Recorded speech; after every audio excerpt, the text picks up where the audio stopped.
ये उनका सारा कुकृत जो है ना, पूरा जनता, पूरी बिहार के लोग देख रही है और आने वाले समय में हर चीज का हिसाब दें। आप याद करिए लालू जी का बयान, बोले थे बूढ़ा बाल साफ करो, उनके राजद का सफाया हो गया, पुनः वो जेल से निकले हैं तो षड्यंत्र कर रहे हैं। युद्ध हुआ था, युद्ध में सर से धड़ हुआ था ठाकुर का, लाश बिछी थी ठाकुर की और विधवाएं हुई थी औरत ठाकुर का। लालू परिवार उनका इस्तेमाल करके और उनको फेंकेगा।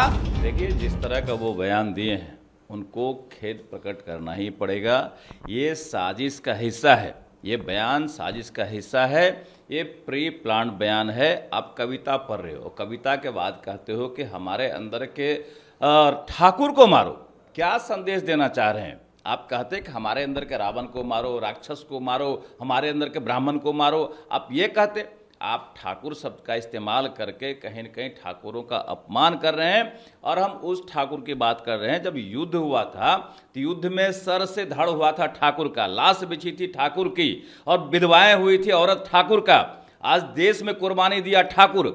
आप उस ठाकुर शब्द का दुरुपयोग कर रहे हैं। और ठाकुर शब्द तो सिर्फ राजपूत नहीं लगाते, ठाकुर तो हमारे कर्पूरी ठाकुर भी लगाते थे, नाई समाज ठाकुर लगाते हैं, ब्राह्मण समाज भी ठाकुर लिखते हैं अपने आप को, भूमियार समाज ठाकुर लिखते हैं, राजपूत ठाकुर लिखते हैं। तो आप किसको टारगेट कर रहे हैं? हम आपसे पूछना चाह रहे हैं। जो आप षड्यंत्र कर रहे हैं, ये षड्यंत्र आपका कभी भी सक्सेस नहीं होगा।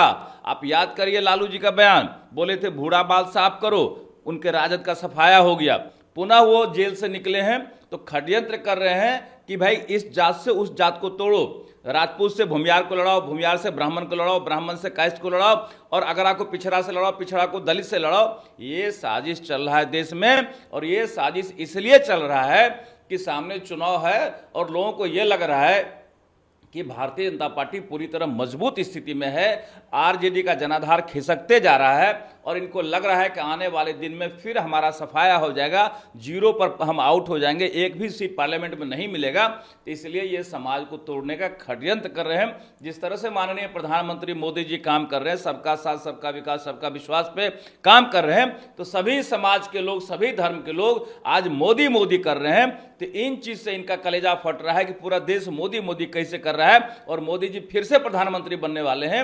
इसलिए ये लोग परेशान हैं, हताश हैं, निराश हैं, इसलिए ये तरह तरह का आरोप लगा रहे हैं। आरजेडी का आला कमान तो चुप है इसको, लेकिन कुछ लोग इनको बैक कर रहे हैं। देखिए जो चुप हैं उनको हिसाब देना पड़ेगा। इस चुप्पी का हिसाब हर हाल में आने वाले समय में देना ही पड़ेगा। बिहार के मुखिया क्यों खामोश हैं? वो तो बोलते सबको जवाब देना पड़ेगा। जो लोग खामोश हैं सबों को आने वाले समय में जवाब देना पड़ेगा। जो अपने आप को ठाकुर मानते हैं, चाहे वो कर्पूरी ठाकुर के समाज हो या बाकी समाज हो, उस समाज में जाके जवाब इनको देना पड़ेगा कि ठाकुर को गाली देना कितना महंगा पड़ता है। आने वाले समय में पता चलेगा। मनोज झा के लिए कोई सलाह? मनोज झा को हर हाल में माफी मांगनी चाहिए। ऐसे भी मनोज झा है क्या? मनोज झा को ब्राह्मण समाज भी नोटिस नहीं लेता है। वो किसी अपने कर्म के दम पे वहां राज्यसभा नहीं पहुंचे हैं। कौन सा कुकर्म के दम पे राज्यसभा पहुंचे हैं ये जग जाहिर है। और पुनः वो कुछ न कुछ कुकर्म करने में लगे हैं कि पुनः उनका राज्यसभा का टेन्योर खत्म होने वाला है, तो साजिश में लगे कि किसी तरह फिर से हमको राज्यसभा भेज दे।